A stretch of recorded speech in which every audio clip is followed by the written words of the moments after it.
আমজাদ কি তাহলে এবার সত্যি সত্যি সেতুর সামনে ধরা পড়ে যাবে? আপনাদের কি মনে হচ্ছে? বিস্তারিত জানতে সম্পূর্ণ ভিডিওটি দেখতে থাকুন। আসসালামু আলাইকুম প্রিয় দর্শক, সবার কি অবস্থা? হাজির হয়ে গেলাম দীপ্ত টিভি নিবেদিত খুশবু নাটকের ৯৭তম পর্বে কী সব ঘটতে চলছে তার অগ্রিম খবর নিয়ে।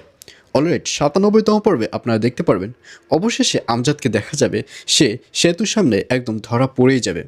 কারণ সেতু যখন সুইটির নাম্বারে ফোন দিবে তখন পাশের বাড়ির যে ভাড়াটিয়া এসেছে সেই ভাড়াটিয়ার ফোন বেজে উঠবে। আর ঠিক তখনই আমজাদকে দেখা যাবে, সে বুঝতে পারবে না যে সে তখন কি বলবে।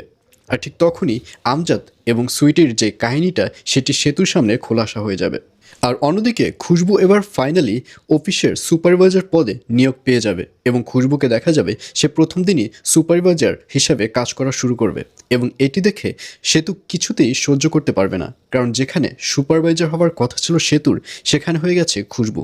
আর এজন্যই এবার খুশবুর নতুন আরও একটি শত্রু ক্রিয়েট হবে, আর সেটা হচ্ছে সেতু। খুশবুকে দেখা যাবে সে সুপারভাইজার হিসাবে ওখানে দায়িত্ব পালন করবে এবং সবাইকে ভালো মতো কাজকর্ম করতে বলবে।